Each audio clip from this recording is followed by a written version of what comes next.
Wakati waumini wa Gwajima wakiwa wanajiuliza kesho ndoa zao zitafungwa wapi, watoto wataombewa wapi, lakini ubatizo utafanyika wapi, lakini pia na wao watasali wapi. Sasa hili ni tamko lilotolewa na huyu kiongozi ambaye kapewa mamlaka na Gwajima ya kuweza kutangaza hayo maelezo. So unajua Gwajima anatafutwa, kwa hiyo hajioneshi dhahiri shaili, bali anawatuma watu kwa ajili ya kuweza kumfikisha ujumbe. Sasa hii ni taarifa ambayo inaelekeza jinsi gani kesho watu wataweza kufanya ibada, lakini kuhusu ndoa ambazo zilitakiwa zifungwe siku ya kesho, lakini pia maombi kwa ajili ya watoto, masuala ya kipaimara, basi hapa kuna maelekezo juu ya jinsi gani kesho watu wanatakiwa wafanye.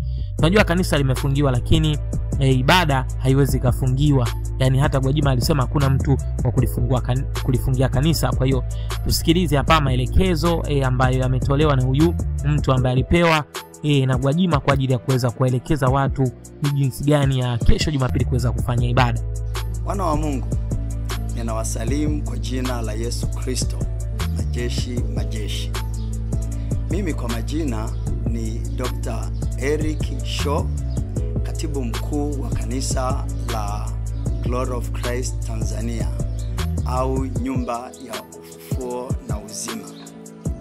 Kama tulivyokwisha kuwafahamisha kupitia mifumo yetu rasmi ya taarifa, mnamo tarehe 2 mwezi wa 6 mwaka huu 2025, serikali ilisitisha huduma ya kanisa letu. Idadi kubwa sana ya washirika wetu kote nchini wamekuwa wanaulizia kuhusu ibada ya kesho ya Jumapili.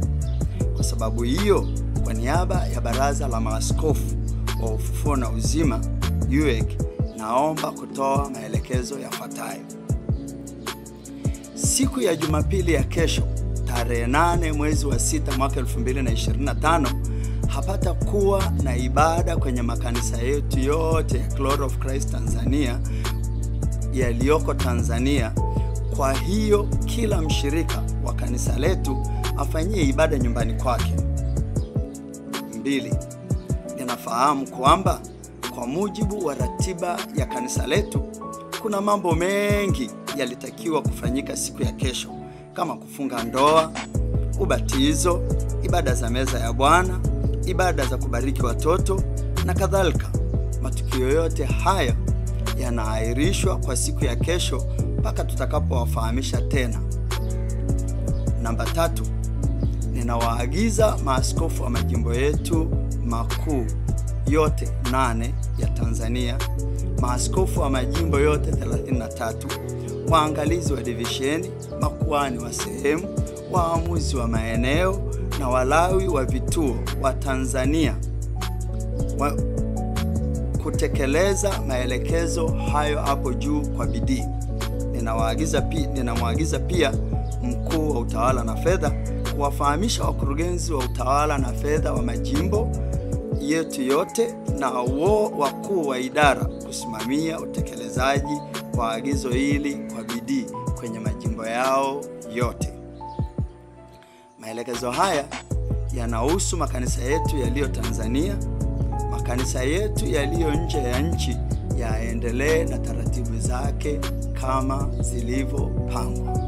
Asanteni, Mungu awabariki, na ningependa kuatia moyo kupitia andiko kutoka katika Biblia takatifu, Wakorintho wa kwanza sura ya 15 mstari wa 58.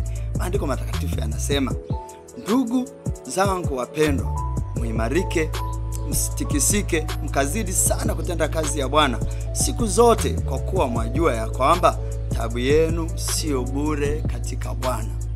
Asanteni, naomba maagizo hayo yazingatiwe.